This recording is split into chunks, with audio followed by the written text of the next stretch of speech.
자, 오늘 저는 여러분들과 함께 그 귀한 생명의 말씀을 나누는데 따라합시다. 1%의 차이.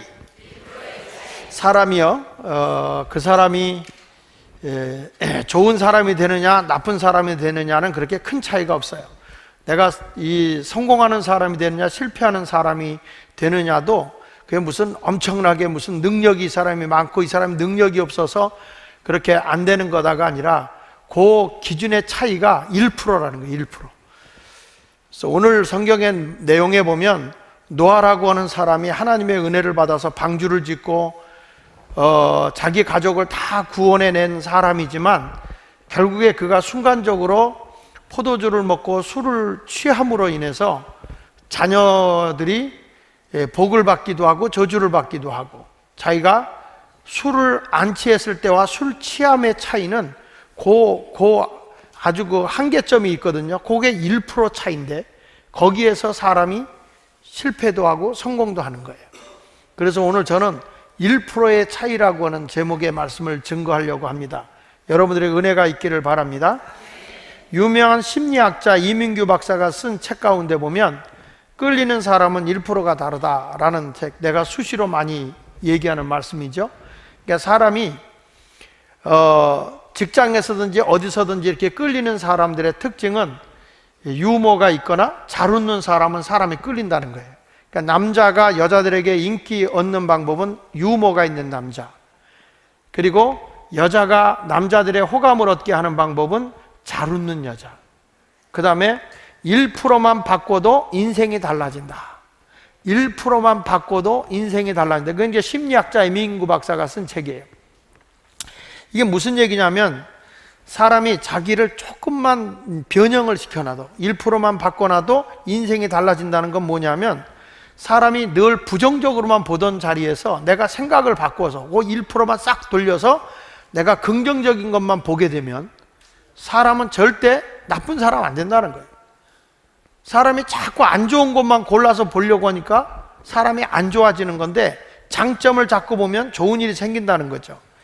여러분들은 부정적인 생각을 하고 가는 사람인지, 또 부정적인 행동을 하는 사람인지, 아니면 긍정의 생각과 긍정적인 행동을 하는 사람인가를 좀 생각해 봐야 된다는 거죠.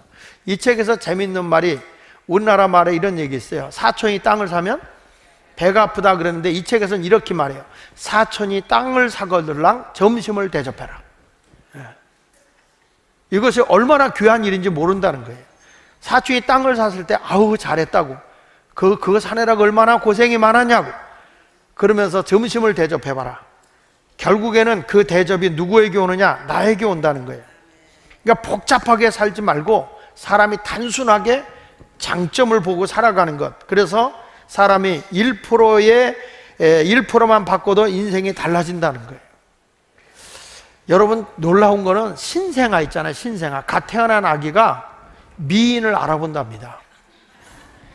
그 랭그로이스라는 그 심리학자가 343명의 그 신생아를 놓고, 예쁜 여자가 이쪽에 있고 좀 덤덤한 여자가 저 이렇게 있고, 그렇게 이렇게 세워놨는데 놀라운 건 아이들의 눈이 자꾸 예쁜 쪽으로 가더라는 거예요. 343명을 조사했는데. 그러니까 이 아이들도 뭔지 모르게 알아본다. 근데 여러분들이 조금 가서 1%만 잠깐만 갖고 보세요. 놀라운 일이 생깁니다. 놀라운 일이. 진짜로요.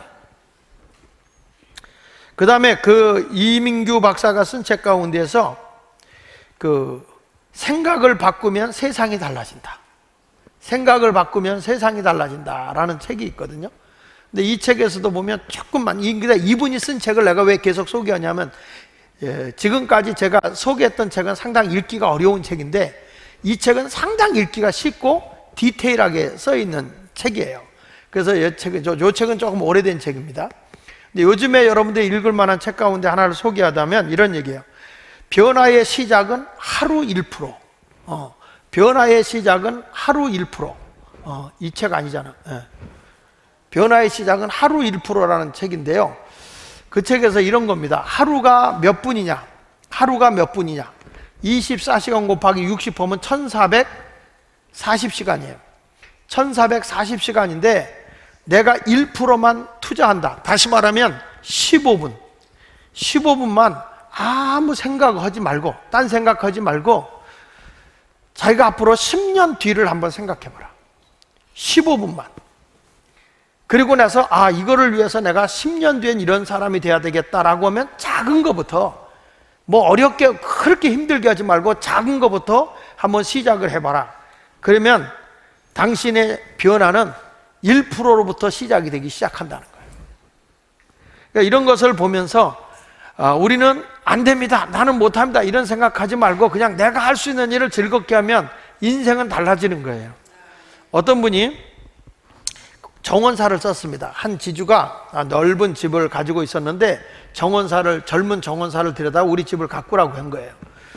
근데 어느 날 이렇게 정원사를 보니까 꽃을 참 잘 가꿔요. 땀을 흘리면서 가꿔요. 그런데 구석구석을 잘 가꾸면서 시간이 남으니까 다 잔디도 깎아놓고 다 해놨는데 이 사람이 시간이 남으니까 그 화분에다가 그림도 그려놓고 어느 거는 조각을 해놓고 땀을 뻘뻘 흘리면서 구석구석을 자꾸 아름답게 꾸미는 거예요. 그러니까 그때에 주인이 와서 이런 얘기를 하는 거예요. 이 지주가 와서, 자네가 화분에 조각이나 그림을 해놓는다고 해서 내가 품삯을 더 주는 것도 아닌데 왜 그렇게 정성스럽게 땀을 흘리면서 수고를 하는가? 그 이유가 뭐냐? 이렇게 물어본 거예요. 이때 이 젊은 정원사가 뭐라고 얘기했냐면, 저는 정원을 매우 사랑합니다. 더 아름답게 만들고 나무통으로 된 화분꽃을 새겨 넣거나 조각을 해 넣어 아름다움을 볼 때 나는 한없이 즐겁습니다. 저는 이것이 뭐 돈의 문제가 아니라 내가 가꾸는 정원이 너무 아름다워질 때 나는 너무 즐겁더라. 그래서 자기는 이 일을 보는 게 아니라 삭을 보고 하는 게 아니라 아름다운 정원을 가꾸는 그 즐거움 때문에 한다는 거예요. 여러분, 그게 뭐 별 생각 아니잖아요. 할 일 열심히 하고 딱 하는 거 멈추지만 내게 즐거움이 줄 수 있는 일을 하는 그 차이가 1%라는 거예요. 근데 여러분, 이 말에 감동을 받은 그 주인이 이 정원사를 공부를 시켜요. 조각을 공부하게 하고 그림을 공부하게 해요. 이 사람이 여러분들이 잘 아는 르네상스 시대의 최대의 조각가이고 건축가이고 화가인 그 사람이 누구냐면 미켈란젤로예요. 그러니까 이 사람이 유명한 조각가가 되고 건축가가 되고 화가가 될 수 있었던 것은 자기가 정원사로 정원을 가꾸고 있을 때 다른 사람이 하는 것보다 조금 1%를 더 긍정적으로 본 거예요. 더 좋은 것으로 본 거예요. 그것이 사람의 감동을 준 것이고 자기 인생을 완전히 바꿔놓은 겁니다. 처음에 시작의 1%는 미미해요. 아주 작아요. 근데 이것이 장기간으로 계속 가는 동안에는 엄청난 차이가 일어나는 거거든요. 인생의 흥망선쇠가 1% 차이라는 것을 꼭 잊지 않기를 바랍니다. 우리가 늘 익숙하게 많은 예화를 드는 것 가운데 하나가 강철왕으로 불려지는 카네기라는 사람인데, 이 카네기가 왜 유명하냐면 자기가 데리고 일하고 있던 일용직, 그러니까 하루하루 일해서 품삯을 받고 사는 그런 종업원들을, 이 카네기는 내가 저 사람들을 경영인으로 키우고 싶다, 큰 회사의 경영주가 되도록 했으면 좋겠다, 그런 생각을 해가지고 이 카네기가 얼마나 위대한 사람이냐면 40명을 큰 회사의 경영인을 만들어낸 사람이에요. 그게 바로 카네기예요. 근데 이 카네기가 자기 회사에 수많은 사람 있잖아요. 근데 몇만 명 되는 데서 어떤 사람을 뽑아서 CEO, 경영인을 만들었느냐? 그 사람이 경영원을 만들 때 선발하는 방법이 3가지가 있었다는 거예요. 그 3가지가 뭐냐면, 첫째는 이 사람이 일을 맡겨주면 끝까지 완성할 자신이 있는가? 일을 맡겨주면 그냥 하다가 힘들다고 포기하는 사람이 아니라 끝까지 그 일을 이루어낼 사람인가? 그걸 봤다는 거예요. 두 번째 가서는 목표 달성을 위해 무보수라도 일하겠다는 정신이 있는가? 내가 어떤 목표를 이루기 위해서 임금을 받지 않는다 할지라도 내가 그 일을 끝까지 할 수 있겠다는, 하겠다는 정신으로 무장되어 있는가? 대부분의 사람들은 삭을 받는 데다 초점을 두지만 삭이 없어도 나는 이것을 꼭 이루겠다는 정신이 되어 있는가? 그걸 봤다는 거예요. 그리고 이 카네기가 세 번째로 가장 중요시 여긴 게 뭐냐면, 질문을 할 때, 어려운 질문하고 어떤 결단을 해야 할 때 이 질문에 대한 답을 몇 초 만에 결정하는가, 몇 초 만에 결정하는가에 따라서 사람을 뽑았었다는 거예요. 근데 이 카네기가 질문하는데 가장 어려운 질문이 두 번째 질문을 던지는데, 그 질문을 했을 때에 카네기는 60초 이상이 걸리면 다 안 뽑았대요. 자기가 딱 했을 때 바로 결단하고 감각으로, 의지로 딱 결단하고 내는 사람들을 뽑아서 썼는데, 자기가 40명, 그러니까 40명의 CEO를 키워냈는데 그 40명의 결단한 시간을 보니까 29초더래. 29초. 우리들은 흔히 이런 말을 해요. 심사숙고하여, 이런 말 하잖아요. 심사숙고하여. 지금 시대가 어느 시대인지 아시죠? 아날로그 시대에서 디지털 시대로 바뀌었거든요. 그러니까 쉽게 말하면 아날로그 시대는 자동차로 얘기하면 30km로 달리던 시대였다고 한다면, 지금은 디지털 시대인데 지금은 비행기 30km로 달리는 시대라는 거예요. 그만큼 속도의 변화가 엄청 빨라졌고, 세상의 변화가 오늘 이거다 했는데 내일 가서 바뀌어버리는 시대가 돼버렸어요. 이런 시대에 머뭇머뭇되면 낙후되는 거예요. 순간적으로 빨리 판단해야 된다는 거죠. 그래서 1%의 차이지만, 여기까지 거 뭐 별거 아닌 것 같은데 1%의 차이가 사람의 성공과 실패를 가늠할 수 있다는 거예요. 그러니까 오늘도 노아라고 하는 사람이 술을 안 취한 것과 취한 것 차이는 거기서 별 차이가 아니거든요. 안 취했으면 이성이 있으니까 옷을 안 벗었겠지. 그런데 그 차이가 결국에는 함이라고 하는 사람에게 저주를 가져오게 했고, 셈과 야벳은 복을 갖고 오게 했다는 거죠.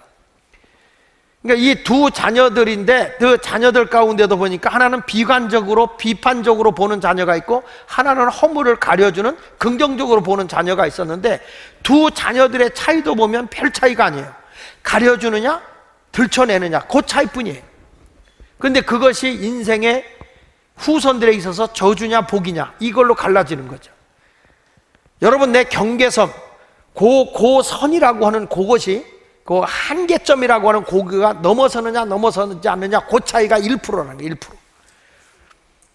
오늘 여러분들의 인생은 꼭 1%를 잘 활용해서 승리의 삶을 살아가기를 예수 이름으로 축원합니다. 첫째로 노아의 작은 실수를 한번 보겠습니다. 자, 창세기 9장 20절로 21절에 보니까 같이 읽어봅니다. 시작.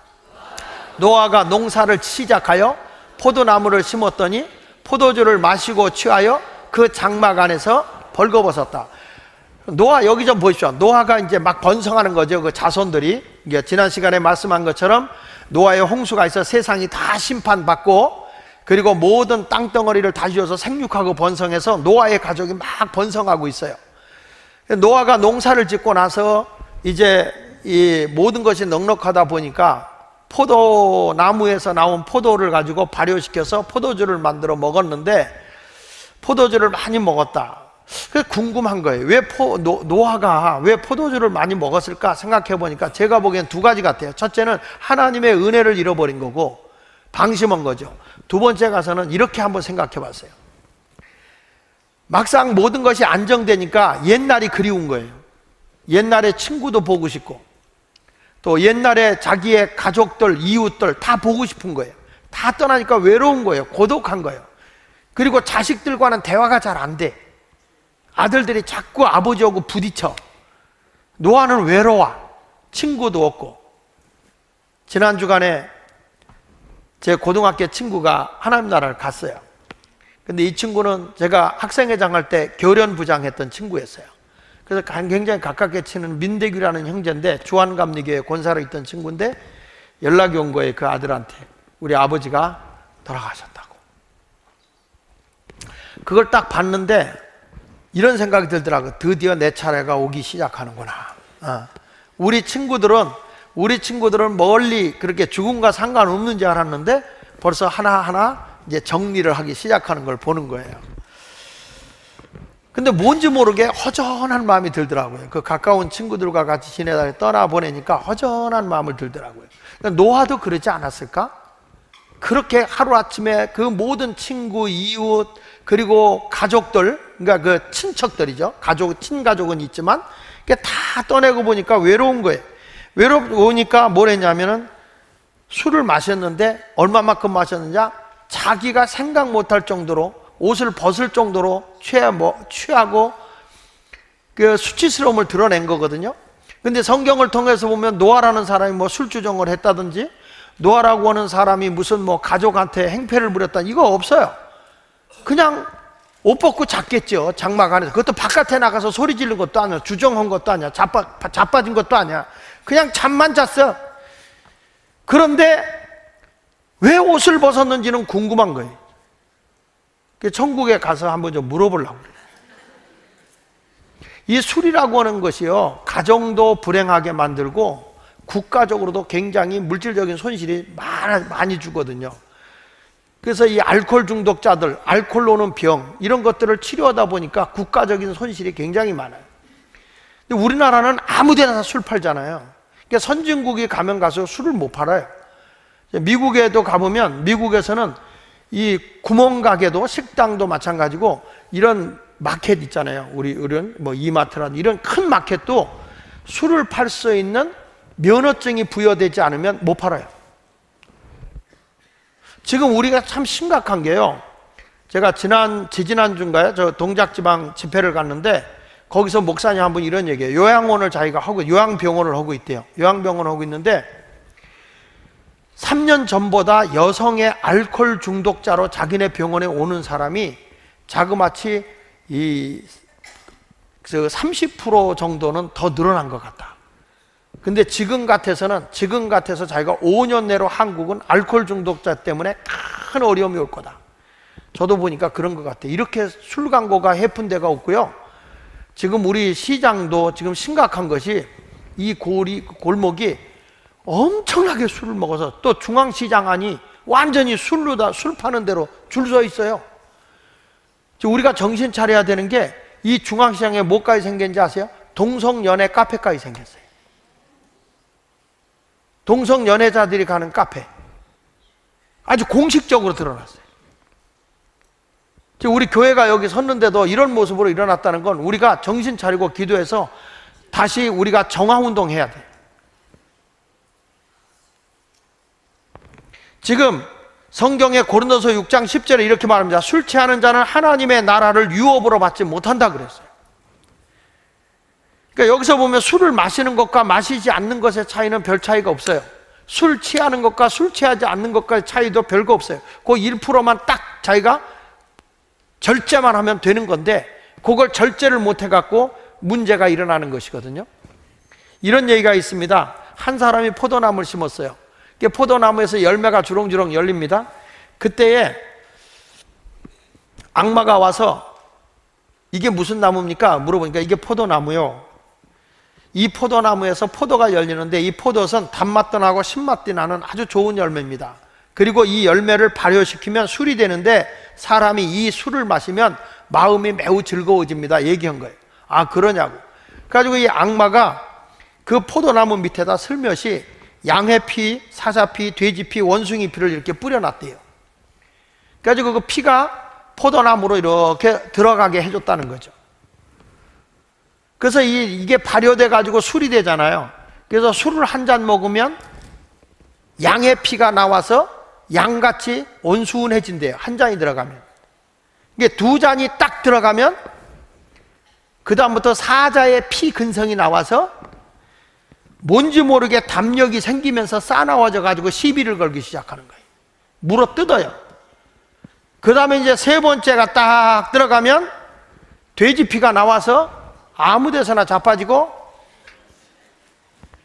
아무 데서나 자기가 먹은 걸 토해놓고 돼지처럼 지저분해진다는 거예요.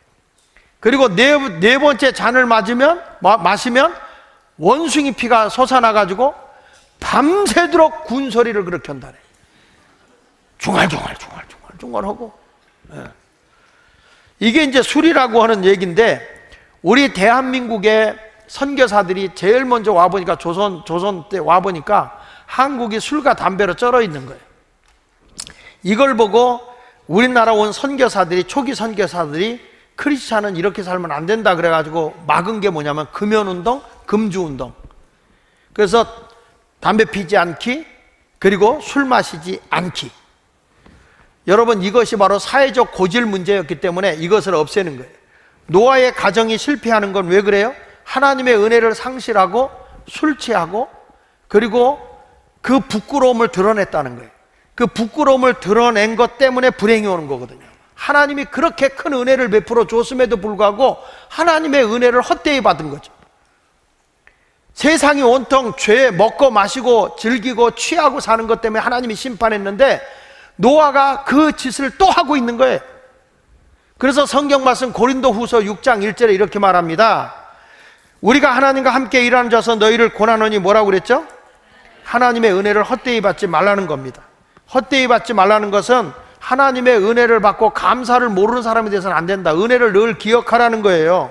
하나님의 은혜를 헛되이 받아버리면 예수 그리스도를 부인하는 삶을 살아요.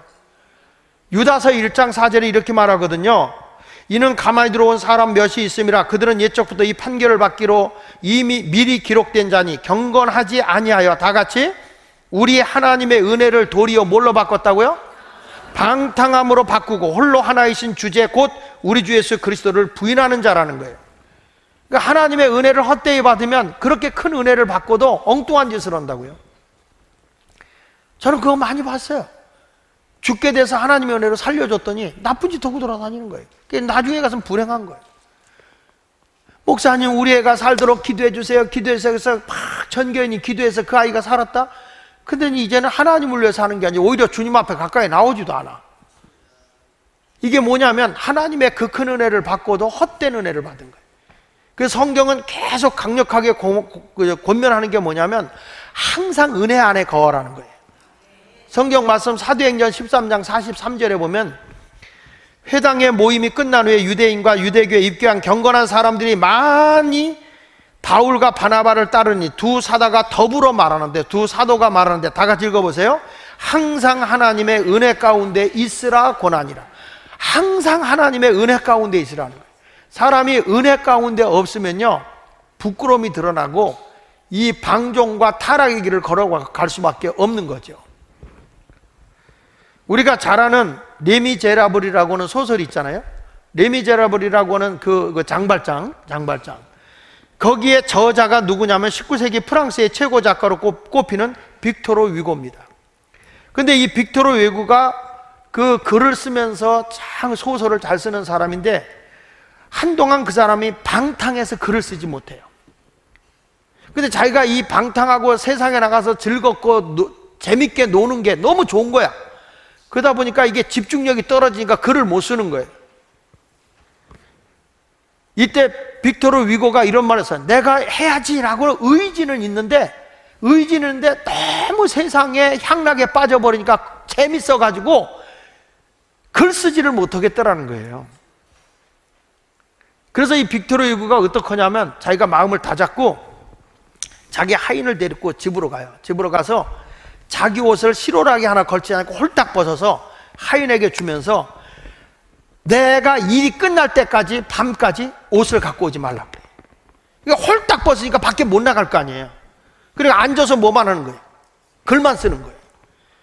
이게 무슨 얘기를 하고자 하는 거냐면 사람은요 어떤 향락의 환경의 힘에서 자기를 이기기가 그렇게 어려운 거예요. 근데 그거를 극복하는 데는 내가 1%의 긍정적인 생각만 하면 극복할 수 있다는 거죠. 스티브 레빈슨이라는 분이 이런 말을 했어요. 실천력이 뛰어난 사람은 행동에 지대한 영향을 주는 상황의 힘을 무시하지 않는다.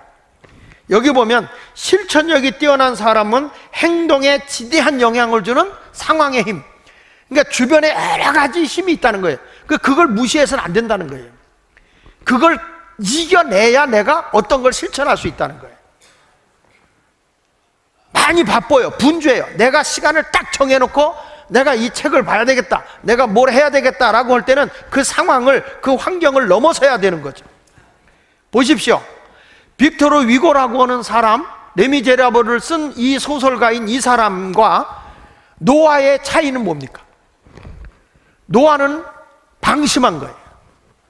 그냥 농사도 잘 되고 모든 게 번성하니까 편안하게 자기가 뭘 해야 되는지 말아야 되는지 몰랐어요. 그런데 빅토르 유고가 내가 이렇게 살아서는 안 되겠다, 그래가지고 자기가 그 환경, 자기를 향락에 끌고 가는 환경을 이기기 위해서 그가 한 일이 뭐냐면 벌거벗었다는 거예요. 그러니까 노아가 벌거벗은 것과는 수준이 달라. 우리가 똑같이 살아가도 방종하게 사는 사람이 있고 규모 있게 사는 사람이 있어요. 그 인생의 마지막 절점은 1%다. 1%. 여러분, 1%를 긍정적으로 돌리는 성도가 되시기를 축원합니다. 두 번째로는 저주와 복을 받는 차이가 1%라는 거예요. 무슨 얘기냐? 아버지의 부끄러움을 보고 함은 밖에 나가서 막 아버지를 비난해버려요. 우리 아버지는 이런 사람이야, 세상에 창피하게 저거 뭐하는 사람이야, 막 떠들어요. 그래서 아버지가 벌거벗고 수치스러운 거를 함이 바깥에 나가서 자기 형제들에게 얘기를 하잖아요. 8명 가운데 아버지를 악평하고 비난한 사람이 함이에요. 그런데 셈과 야벳은 아버지의 수치를 가리기 위해서 뒷걸음질 쳐서 아버지의 수치를 가려줬다는 거예요. 여러분, 만약에 셈과 야벳이 먼저 아버지의 수치스러운 걸 봤다면 바깥으로 드러나지 않았을 거예요. 그가 그것을 가려줬기 때문에. 근데 함이라는 사람이 입으로 비난을 한 것 때문에 아버지의 수치스러움이 다 드러난 거죠. 교회 안에도 가서 보면 사람들이 요거마한 일 가지고 막 아주 공개적으로 좋은 얘기는 안 해도 누구의 약점 있거나 허물 있거나 좋지 않은 얘기는 막 떠드는 분들 계세요. 아주 요때다 생각하고. 근데 안타까운 거는요, 그런 사람은 하나님이 절대 기뻐하지 않아요. 그런 분들 앞에는 저주밖에 없어요. 보십시오. 교회 와서 무슨 허물 있거나 약점 있으면 소문이 금방 나죠. 근데 충성하고 열심히 봉사하고 일하는 사람은 말 안 해요. 누가 실수했다 그러면 막 말하는 거예요. 그런데 그런 잘못한 것에 대해서 또는 좋지 않은 것을 막 악평하는 것, 남을 험담하는 것, 남을 비난하는 것, 이런 걸 좋아하는 사람은 그 앞에 오는 게 저주예요. 저주. 그러나 남의 허물이 있어도 가려주고 덮어주는 사람은 복을 받는 거예요. 그래서 성경은 베드로전서 4장 8절에 이렇게 말합니다. 무엇보다 뜨겁게 서로 사랑할지니 사랑은 허다한 죄를 덮는다. 사랑은 허다한 죄를 덮는다. 잠언 20장 19절에 보면 두루 다니며 한담하는 자는 남의 비밀을 누설하거냐. 같이 봅니다. 입술을 벌린 자를 뭐 하지 말라고? 남을 막 험담하고 돌아다니고 남에 대해서 막 남의 좋지 않은 얘기를 막 누설하고 다니는 사람이 있어요. 아무것도 아닌데 그냥 말도 만들어서 막 퍼뜨리는 분이 계세요. 이런 분들은요, 사귀지도 말래. 이렇게 딱 교회 와서요, 긍정적이고 소망적인 말을 하는 사람, 부정적인 말을 하는 사람, 그 차이는 1%거든. 근데 여러분들이 부정적인 대로 쫓아가면 내가 불행한 거야. 긍정적인 걸 쫓아가야지. 그래서 교회 와서 누가 부정적인 얘기를 하면 테이프로 입을 탁 붙여주세요. 당신 저주받으려고 그래? 항상 긍정적인 말에 좋은 거야. 사람은 누구나 단점도 있고 장점도 있는 거예요. 그 차이가 별거 아니에요. 우리 교인 가정에 갔더니 며느리가 굉장히 학벌도 좋고 아주 좋아, 훌륭해. 근데 그 시어머니는 배움도 없어요. 근데 그 집에 신방 가서 보면 며느리가 밥 해주고 내 인간적으로 못 먹겠더라고. 어쩌면 그렇게 사명을 띠고 반찬을 못해요. 근데 그 어머니는 배운 게 없지만은 밥을 하는데 얼마나 반찬이 맛있는지 몰라. 그러니까 사람이요, 공평하신 하나님인 거야. 배웠다고 다 잘하는 거 아니고 못 배웠다고 다 못하는 거 아니야. 네가 잘하는 거 있으면 내가 못하는 게 있는 거고, 네가 못하는 게 있으면 내가 잘하는 게 있는 거다. 그래서 찬송가가 있는 거예요. 공평하신 하나님. 아멘. 좀 크게 했으면 좋겠네. 눈이 커서 이뻐 보일지 모르지만 눈이 적은 사람도 좋은 게 있는 거야. 왜냐? 비가 먼지가 와도 그렇게 많이 들어가질 않아. 눈이 커봐 그냥 맨날 들어가지. 전에 우리 아이들이 어렸을 때 아빠 왜 우리들은 눈이 적어? 그렇게 물어봐. 그래서 내가 그때 한 얘기가 있어요. 눈이 적다고 63빌딩이 안 보이냐, 바다가 안 보이냐, 눈이 커봐라야 먼지가 오기 전에, 꿈뻑 오기 전에 먼지가 다 들어가는데 우리는 먼지 들어갈 게 없어. 오는 대로 쓸어버리면 돼. 쓸어버리면 돼. 다 장점 있고 단점 있는 거야. 그러니까 사람은 입술로 자꾸 험담하는 사람을 사귀지 않는 게 좋아요. 여러분 누구 얘기할 때 부정적인 사람 자꾸 쫓아다니면 내가 부정적인 사람이 돼요. 긍정적인 사람을 만나면 긍정적인 사람이 되는 거예요. 성경 말씀 잠언 17장 9절에도 보니까 이런 말씀을 해요. 허물을 덮어주는 자는 사랑을 구하는 자요, 그것을 허물을 거듭 말하는 자는 친한 벗을 이간하는 자라고 그랬어요. 옆에서 누가 얘기할 때 남의 약점만 들키는 사람은 이간하는 사람이에요. 또 성경 잠언 10장 12절에 이렇게 말합니다. 미움은 다툼을 일으켜도 사랑은 뭐라고 그랬어요? 모든 허물을 가리느니라. 그게 별거 아니에요. 별거 아닌데 그게 1%라는 거죠. 이런 얘기가 있습니다. 세일즈맨은 고객으로부터 몇 번이나 거절을 당하면 그 고객을 포기할까? 내가 물건을 팔러, 세일즈맨이 물건을 팔러 갔어. 물건을 팔러 갔는데, 그래서 우리 이학봉 장로님한테 자동차 파는 사람이 와서 자동차 사시려고 하는데 우리 자동차 좀 사주시죠. 그랬더니 거절을 해. 아니요, 이랬단 말이에요. 그때 한 번 거절로 그 사람을 포기하는 사람이 몇 프로나 되느냐? 48%라는 거예요. 물건을 내가 팔러 갔는데 그 사람 안 해요. 그러면은 그 한 번의 거절로 48%가 아, 저 사람은 안 되는구나. 그리고 끝내버린다는 거예요. 그리고 한 번 거절당했어도 또 한 번 찾아가는 사람이 있다는 거예요. 아, 지난번에 한번 뵀는데, 아, 내 지난번에 안 한다고 그랬잖아요. 안 해요. 그래서 2번 거절을 당했다. 이때 그 사람을 포기하는 사람이 25%다. 25%. 근데 2번까지 가고 나서 우리나라 말 가운데 3, 4번이다. 내 3번은 찾아가리라. 자, 그것도 대단한 거예요. 3번을 찾아갔는데, 3번을 찾아갔을 때 그 사람이 아, 나 지난번에 2번 왔을 때 안 했으니까 이번에도 안 한단 말이야. 그래서 딱 거절하면 그때 아, 이 사람은 진짜 안 하는 사람이라 하고 포기하는 사람이 15%래요. 그러니까 사람이 3번 안에 물건을 팔러 가서 그 사람이 부정적이거나 거절하게 되면 포기하는 사람이 88%라는 거예요. 근데 끝까지 포기하지 않고 열심히 하는 사람이 몇 프로냐? 12%인데 회사의 매출을 과연 누가 올릴까? 누가 올릴까? 한 번에 거절하면 포기하고 딴 사람 찾아가는 사람일까? 두 번에 포기하는 사람일까? 3번에 포기하는 사람일까? 아니면 끝까지 물고 늘어지는 12%일까?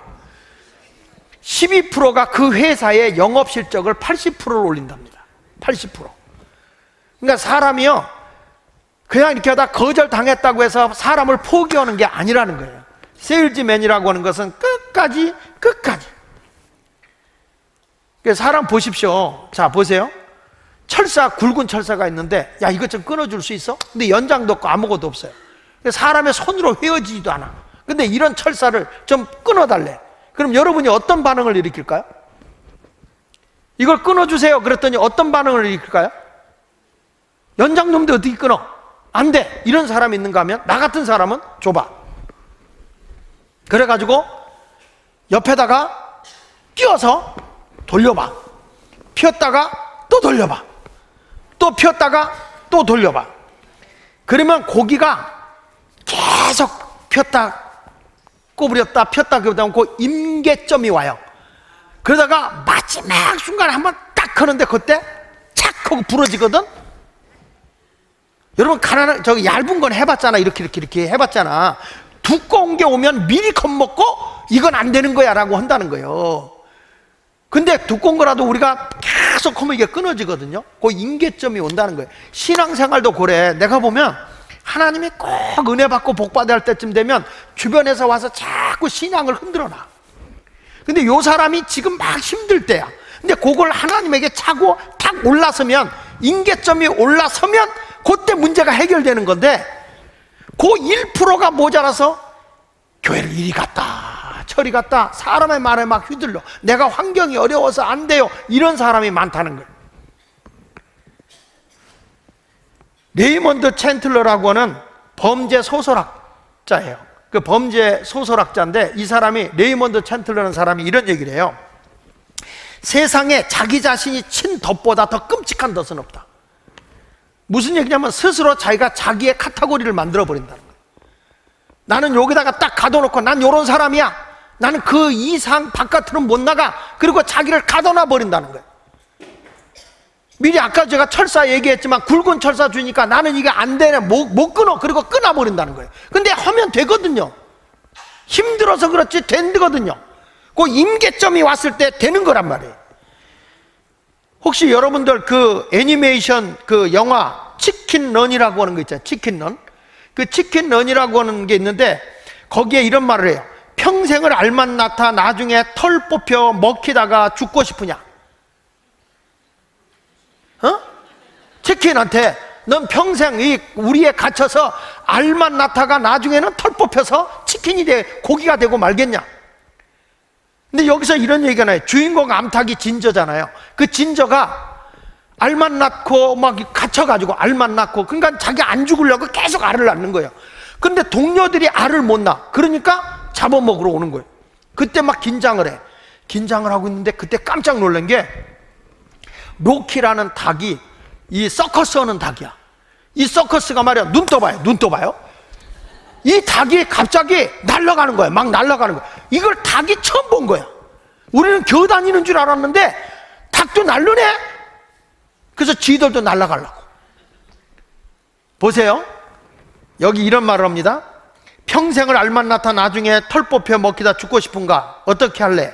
그것이 우리의 팔자인데? 나는 알 낳고 하다가 잡혀서 먹고 치킨 되는 게 내 팔자인데? 이렇게 생각해버린다는 거예요. 그게 문제라는 거예요. 여러분들 삶 속에는 뭐가 있느냐? 여기 한번 읽어보세요. 양계장 울타리가, 시작. 양계장 울타리가 머릿속에 있다는 거예요. 나는 그걸 딱 가둬놓고 나는 요거밖에 안 돼. 그래서 이런 거예요. 딱 자기가 가둬놓은 건 이런 거예요. 난 천성이 게을러. 너 왜 이렇게 게을르냐? 난 원래. 가둬놔버려. 그리고 나는 의지가 약해. 그 일을 내가 어떻게 해? 나는 할 수 없어. 이런 생각을 한다는, 이걸 뭐라고 하냐면 유식한 말로 심리학적인 입장에서 보면 자기 규정 효과라고 그래. 자기 규정 효과. 자기 규정을 해놓는 거예요. 자, 보세요. 사람이 나는 내성적이야. 규정을 정해놓은 거예요. 나는 내성적이야. 자, 이런 사람은 1단계는 항상 이런 생각입니다. 한번 따라해 봅시다. 나는 내성적인 사람이다. 다시 크게. 나는 내성적인 사람이다. 그러다가 총각으로 있던 이 사람이 스스로 제가 난 내성적이다 하는데 어느 날 엄청 예쁜 사람을 본 거예요. 자기 마음에 드는데 너무 이뻐. 이 사람이 생각을 합니다. 다가가 볼까? 가서 말 붙여볼까? 그러다가는 아니야, 안 돼. 나는 내성적인데 어떻게 내가 해? 나는 내성적인 사람이라 못한다는 거예요. 그래서 3단계 가서는 좋아하는 사람에게 말도 못 붙이고 스스로 이런 얘기합니다. 그것 봐, 나는 원래 내성적이야. 자, 누가 정해놓고 누가 결론을 내죠? 자기가 자기를 정해놓고 자기가 결론을 내버려. 이게 자기 규정인데, 이게 부정적으로 보면 그런 거예요. 근데 긍정적으로 보면 이렇게 해요. 자기 규정을 딱 정해놓는데 이렇게 정해놓은 거예요. 한번 따라합시다. 나는 창조적인 사람이다. 자기 규정을 줘. 나는 창조적인 사람이라고 생각을 해요. 그래서 나는 길거리 가다가도 아이디어가 떠오르고, 나는 말하다가도 아이디어가 떠오르고, 그래서 나는 아이디어맨이다. 이런 사람이 뭔가 이루어내는 거예요. 자, 보세요. 아내하고 둘이 잘 싸워. 아, 당신 왜 이렇게 무뚝뚝해? 그러면 이래요. 난 원래 무뚝뚝하잖아. 이게 문제야. 이게 자기가 아주 자기 규정을 정해놔버려. 원래 무뚝뚝하대. 근데 이걸 이렇게 한번 규정해 봅시다. 1% 차이에요. 나는 친절해. 한번 따라해보세요. 나는 친절한 사람이야. 자, 나는 친절한 사람이니까 친절한 사람이 되고 싶어 하는 거예요. 친절한 사람이 돼 가는 거예요. 지금 이 자리에 앉아서도 얼굴이 부어터진 사람이 있고, 얼굴이 막 희망이 넘쳐서 막 뭔가 이루려고 하는 사람이 있어요. 근데 여러분들은 그 차이가 1%라는 거예요. 1%. 한 가지 얘기할까요? 여러분의 인생의 온도는 몇 도인가? 보세요. 내가 할 만큼 했다 생각하고 한계 오면 포기하는 사람이 있어요. 이게 뭐냐면 임계점에 왔을 때, 한계점에 왔을 때 포기해버리는 사람은 아무것도 못해요. 물을 끓여요. 물이 몇 도에서 끓죠? 100도에서 끓어요. 답은 다시 물이 몇 도에서 끓죠? 100도에서 끓여요. 그러니까 1도부터 99도까지는 물 안 끓어. 물이 점점 온도가 올라가서 뜨겁긴 할지 모르지만 어떤 영향력도 행사할 수가 없어요. 그런데 놀라운 건 물이 1도가 딱 올라가잖아요. 100도가 되는 순간에 이 액체가 기체로 바꿔버려. 기체로 바뀌면서 엄청난 그 폭발적 에너지를 가져오는 게 100도에서부터 나오는 거예요. 여러분들이 밥을 해 먹는데 99도에 물로다가 밥 해봐라. 안 돼. 근데 100도가 딱 되면 그때부터 밥이 돼. 1도 차이인데 1도? 보세요! 1도 차이야. 1도. 그런데 1도 차이로다가 물이냐 기체냐, 엄청난 폭발적인 에너지가 있느냐, 에너지를 주지 못하느냐. 이 1도 차이. 1도 차이. 그러니까 여러분의 인생의 성공과 실패는 1도 1%에 달려있는 거예요. 내가 1%를 더 추구하느냐, 1%를 추구하지 않느냐. 한계에 왔어요. 이때 더 기도하고 1%를 추구하면 이기는 거야. 유명한 과학자 알버트 아인슈타인이 이런 얘기를 합니다. 나는 몇 달이고 몇 년이고 생각하고 또 생각한다. 그러다 보면 다 같이 읽어보세요. 99번은 틀리고 100번째가 되어서 비로소 답을 얻어낸다. 100번째가 돼야 답을 얻는다는 거예요. 사람이 99번에 가서 안 된다 그러면 안 되면 안 되는 거예요. 100번에 뭔가 이뤄내야죠. 여러분, 오늘 노아가 실수했지만 아들 하나는 아버지의 잘못이, 그게 잘못된 건 아니에요. 아버지가 잘못했으니까 비판한 거니까. 그렇지만 아버지를 흉보고 비판하는 그 자체는 불행이지만 부끄러움과 수치를 가려주는 것은 복이라는 거예요. 우리도 사람을 만날 때 남의 허물을 들춰내는 사람이 되지 말고 남의 장점을 자꾸 드러내주는 좋은 사람이 되시기를 예수 이름으로 축원을 드립니다. 내 인생의 성공과 실패는 몇 프로 차이다? 1%. 옆에 사람이 잘났다, 그래 너 잘났어가 아니라 너와 나는 1%밖에 차이 안 난다. 내가 1%만 더 노력하면 중보자 되신 하나님이, 전능하신 하나님이 나를 도와줘서 내 임계점, 한계점을 뛰어넘을 수 있는 능력을 주시는 하나님인 걸 믿으시고요, 실수의 삶을 살지 말고 승리의 삶을 살아가는 여러분 모두가 되시기를 예수 이름으로 축원합니다.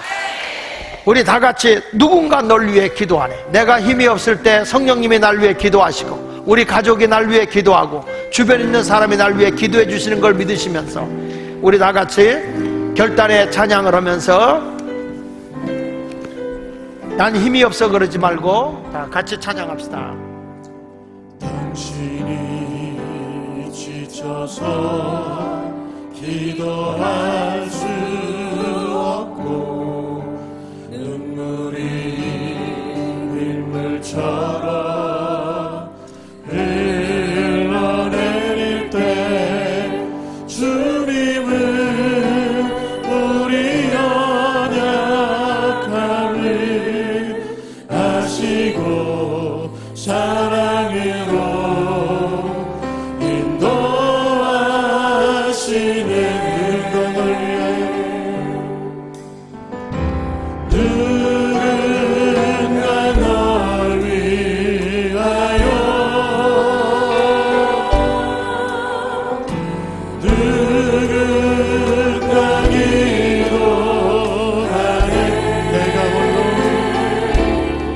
내가 홀로 외로워서 마음이 무너질 때 누군가 널 위해 누군가 널 위하네.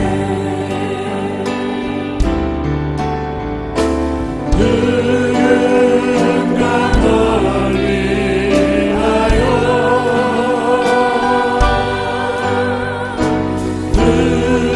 누군가 기도하네.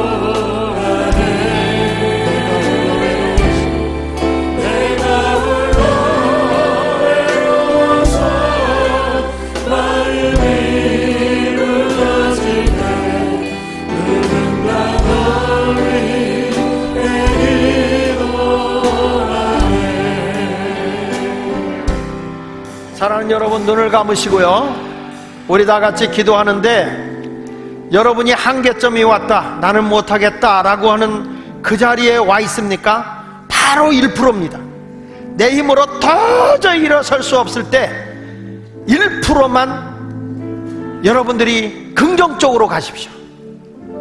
어떤 일에 부딪히고 누군가에 부딪힐 때 낙심하지 말고 1%만 여러분이 긍정적으로 나가면 반드시 여러분은 승리하게 됩니다. 성공하게 됩니다. 그런데 노아처럼 외롭다고 하나님의 은혜를 망각해버리고 또 허물을 보았을 때 함처럼 비난하고 그런 사람은 불행이지만, 허물을 가려줬던 셈과 야벳은 하나님의 큰 복을 받았습니다. 이제 부정적인 언어를 쓰지 마십시오. 남을 비판하지 마십시오. 내가 힘들다고 할 때 스스로 자기를 한계로 정해놓지 마십시오. 여러분, 분명히 여러분의 담장을 뚫고 나와야 합니다. 할 수 있습니다. 하나님이 도와주십니다. 다 같이 한 음성으로 기도하겠습니다. 할렐루야. 살아계신 하나님 아버지, 은혜와 사랑을 감사합니다. 인간의 한계가 끝이 아니라 새로운 것으로 인도하게 됩니다. 주의 능력으로 온전케 하시고 하나님의 역사와 능력으로 온전한 믿음의 길을 걷게 하시고 진리와 더불어 승리하는 삶을 살아가도록 아버지 우리에게 힘주시고 능력 주시고 능력을 베풀어 주시옵소서.